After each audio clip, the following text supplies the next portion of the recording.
The World Health Organization have been locked in at this emergency meeting all afternoon, and they're expected to make their announcement shortly. That announcement, whether this will be an international public emergency, similar to Ebola or swine flu. Now, just behind me, a plane landed about an hour ago directly from Wuhan, that 11-hour flight that landed here.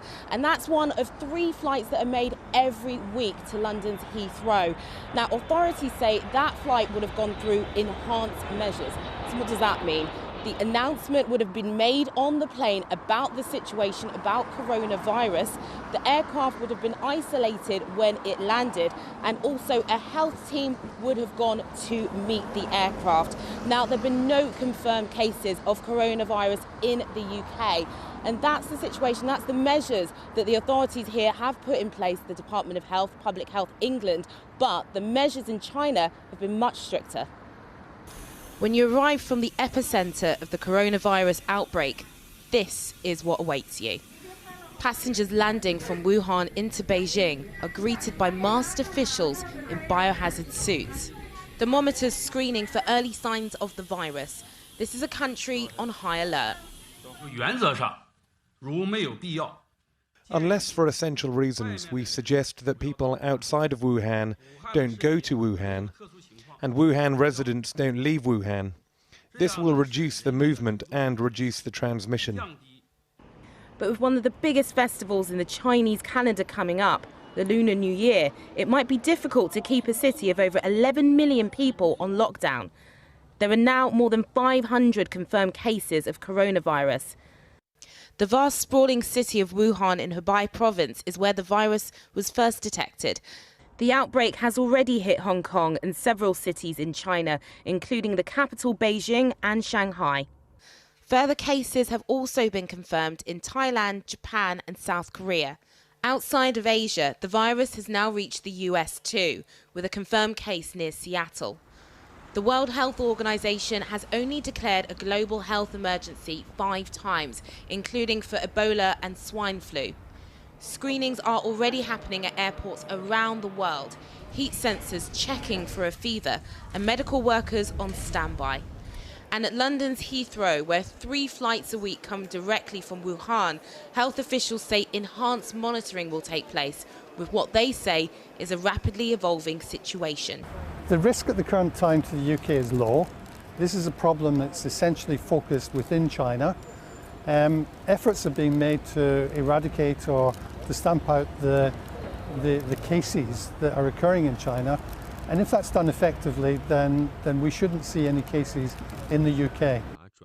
Back in Wuhan, the seafood market where the virus is thought to have started is still closed.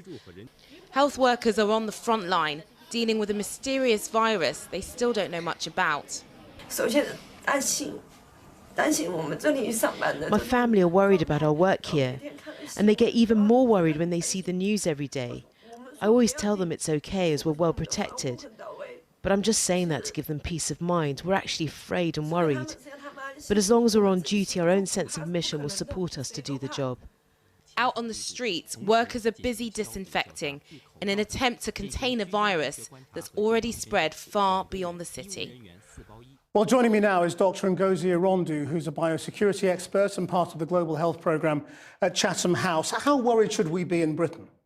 Well, in Britain, I think that we should be concerned, but not overly worried. We should be concerned because this is a novel virus. We don't have that much information about it, but we know that it falls into the coronavirus family. So like SARS or the Middle Eastern Respiratory Syndrome, MERS, we know that this type of virus could have the potential to infect a lot of people. So it's something to be concerned about, but not overly worried. The health minister said that the fatality rate is currently thought to be 2%. So where does that place it in different pneumonias and different viruses? I think it's actually too early to really know what the case fatality rate is. So that might be wrong? That could be, because the case fatality rate is not just the number of people who die and the people that we say are cases right now. Some of the cases will recover, some of the cases will still die, so we actually don't have enough information to calculate the case fatality rate. So we can't say how deadly this virus is? I mean, at the moment, the WHO is saying that even though there is human-to-human transmission, we're not sure how long that transmission could be sustained. So If it's sustained for a longer period of time within one person, meaning that one person can infect multiple people quite easily, that's something to be worried about, and then we'll have to increase precautionary measures. And how long does it take to develop medical or immune responses to something like this? Do you mean interventions like Yeah. Okay, so we're actually, as a global community, quite equipped to take precautionary measures. For example, in China, as was just reported, there's already been quarantine measures. There's some countries within the region that are also quarantining certain passengers that have high fevers, are presenting with some of the symptoms that the novel coronavirus are causing. So as a global community, I think we are quite equipped. China is a bit difficult, especially right now, because of the Lunar New Year. So I think that amount of influx of people means that we have to be even more vigilant. But people will recall in previous outbreaks of scary viruses, you know, we've had lots of concern about the supply of medicines like Tamiflu or whatever it might be. I mean, are there drugs available that would help patients who contract this? We actually don't know at the moment, right? It's a new virus. It's something that we've never seen before, so we're not sure if there's a specific medicine that can help. Antivirals, because it's a virus, antivirals should be effective, but we're not quite sure which one at the moment.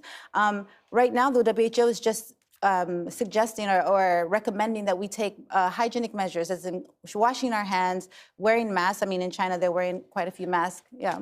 And, I mean, do you think the idea of just telling patients who are coming off a plane, look, if you're feeling ill, then go and see somebody, is enough? I mean, you know, isn't the normal reaction of people to go, I don't want to get caught up in that kind of bureaucracy. I don't want to be quarantined for 6 months. I'm probably fine. I've just come off a long-haul flight, that's all. So you're saying, is you it know, more likely are people likely to comply with advice that says, if you're feeling a bit ill, hand yourself in? Well, I think that it depends on the person, but I think if we continue to communicate risks effectively, so if the media, the health authorities are in alignment with really communicating what we know and what we do not know, then I would think that the public would make the choice to protect themselves and protect their loved ones as well. Because when there's an infectious disease out there that someone can contract, it's not just about you, it's about your family, it's about your coworkers. So I think the public would make the right decision.